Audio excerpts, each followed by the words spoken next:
Prime के आखिरी से आपको एक बार खुश आमदीद कहते हैं। हमारे यहाँ पे जो कॉरेस्पॉन्डेंट हैं बाबू इकबाल साहब, वो हमारे साथ हैं यहाँ पर, जो ऑफकोर्स लाड़काना से हमें खबरें पहुँचाते हैं, नोडेरो से खबरें पहुँचाते हैं। सीनियर सहाफ़ी डॉन न्यूज़ से वाबस्ता मुबश्शिर साहब हमारे साथ मौजूद है। दोनों का बहुत बहुत शुक्रिया। आपकी वजह से मैं यहाँ पे लोकल माहौल 27 दिसंबर जो है पीपल्स पार्टी के लोगों के लिए जहाँ एक बहुत जज्बाती तो मामला है ही, जाहिर है वहाँ एक बड़ा इंस्पिरेशन और मोटिवेशन गेज करने का इवेंट भी होता है, जहाँ पर उनकी आला तरीन क़यादत आती है, बड़े बड़े स्टेटमेंट्स। इस दफ़ा जब एक ख़ास माहौल में 27 दिसंबर आई है, जब हेडलाइंस जब खबरें ये हैं कि जरदारी साहब कब जेल जा सकते हैं, आपने जितना ऑब्जर्व किया है पीपल्स पार्टी की क़यादत को और लोगों को, कुछ मुख्तलिफ एक्सपीरियंस है आपका अभी इस दफ़ा जो 11 साल के बाद ये अब 27 दिसंबर का जलसा हो रहा है, हाँ। इसमें कोई शक नहीं है कि इसको बहुत ज़्यादा प्लान भी किया गया है। अच्छा, पावर शो भी अपना दिखाने की कोशिश करेंगे।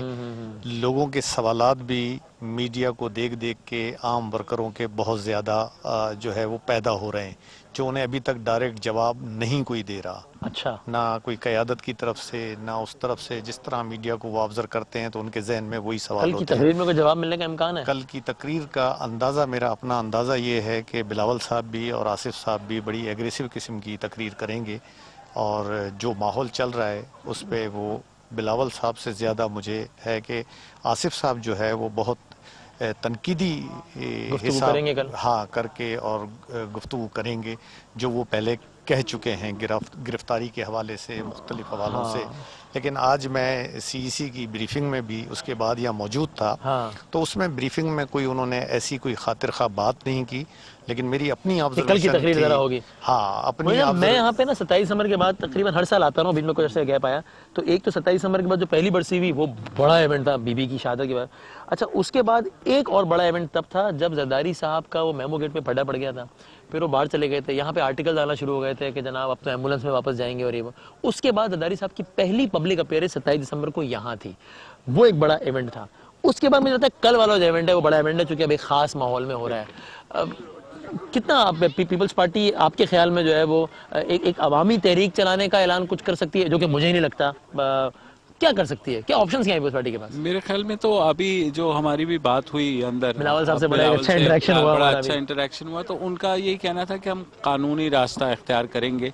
ये जो सारी JIT में एलिगेशंस लगी हुई हैं, लेकिन क्योंकि बहरहाल वो एक सियासी पार्टी हैं, वो ये साथ भी कह रहे हैं कि जनाब नून लीग के ऊपर भी और MQM का भी उन्होंने नाम लिया कि जिस तरह जो बड़ी सियासी जमातें हैं उनके खिलाफ एक कैंपेन हो रही है, विशेष कैंपेन हो रही है, या अकाउंटेबिलिटी के नाम पर जो हो रहा है, तो मेरा ये ख्याल है, मैं इनसे बिल्कुल एग्री करता हूँ आपके करेस्पॉन्डेंट से। आपके ख्याल में सियासी नुकसान कितना है JIT? मेरी अपनी राय है, मेरी राय है कि पीपल्स पार्टी को एक इमेज का नुकसान जरूर है कि सब क्या, लेकिन सियासी यानी कि इंतखाबी सियासत का नुकसान है मेरे ख्याल में ज़्यादा नुकसान इसलिए नहीं कि आगे इलेक्शन लगा हुआ नहीं है। पीपल्स पार्टी का मखसूस वोट बैंक जो सुकड़ कर सिंध तक आ गया है, उसको कोई बहुत बड़ा डेंट इन सबसे नहीं लगना, चाहे जरदारी साहब जेल ही क्यों ना चला जाए। आपकी क्या राय है? बिल्कुल, लेकिन इसमें जो सारा अगर लीगल यहाँ पे जो माइंड्स बैठे हैं उनको भी इस बात का इदराक है कि इस दफ़ा एक कोशिश ये होगी कि जरदारी साहब और जो फरियाल तालपुर हैं उनको नाअहल करवा दिया जाए, सिमिलर के वो पार्लियामान से आउट किया जाए, तो उस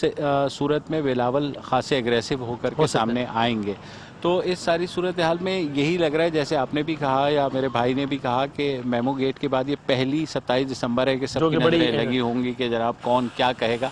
और अगर इंस्टीट्यूशंस वाला जो वो मामला दोबारा जरदारी साहब ने कोई ईंट से ईंट बजा दी, तो देखें जरदारी साहब ने 27 दिसंबर को एक दफ़ा यहाँ पे बड़ी सख्त तकरीर की थी। उस वक्त इफ्तिखार चौधरी चीफ जस्टिस थे और उन्होंने कहा था, इफ्तिखार चौधरी तब रेंटल पावर केस चल रहा था, मैं था यहाँ पे मौजूद, उन्होंने कहा था इफ्तिखार चौधरी आपको सिंध के मेरे रेंटल पावर नजर आते हैं, पंजाब की करप्शन नजर नहीं आती। सिटिंग चीफ जस्टिस का नाम लेकर चैलेंज यहाँ से कर चुके हैं वो। आखिरी सवाल मासूमाना है, ये जो सारा कुछ हो रहा है, पीपल्स पार्टी का जो हार्ट फैन है यहाँ पे, जिसके लिए पीपल्स पार्टी एक पार्टी नहीं है बल्कि एक सेक्ट है, एक फिरका है, एक अकीदा है, उसके ख्याल में उसकी लीडरशिप मशकूक हो गई है इन सब इल्जामात या मजलूम हो गई है? देखें, मजलूम वाली बात तो नहीं रही है, बिल्कुल नहीं रही है मजलूम वाली बात। और दूसरी बात, जिस वर्कर की बात करते हैं ना वो MRD वाला वर्कर मौजूद है, ना भुट्टो साहब का वो शहदाई मौजूद है। आज भी बेनज़ीर की कब्र, भुट्टो की कब्र से जिनको प्यार है वहाँ आते हैं। बाकी चीज़ें सारी की सारी ऑर्गेनाइज की जाती हैं। देखें ना, आपने तो कहा सिंध तक महदूद हो गई है, मैं कहूँगा कि सिंध तक है, लेकिन इनमें इनके पास कराची नहीं है। हाँ, इंटीरियर इनके पास जो है हैदराबाद नहीं है। मतलब लाड़काना या सखर डिवीजन या नवाबशाह डिवीजन ये हैं।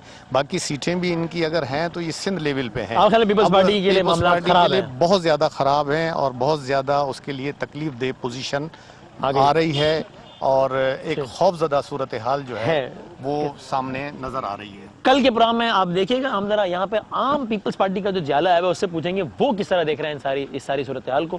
जिंदगी रहे सेहत रहे तो कल मुलाकात होगी, तब तक के लिए अल्लाह हाफ़िज़।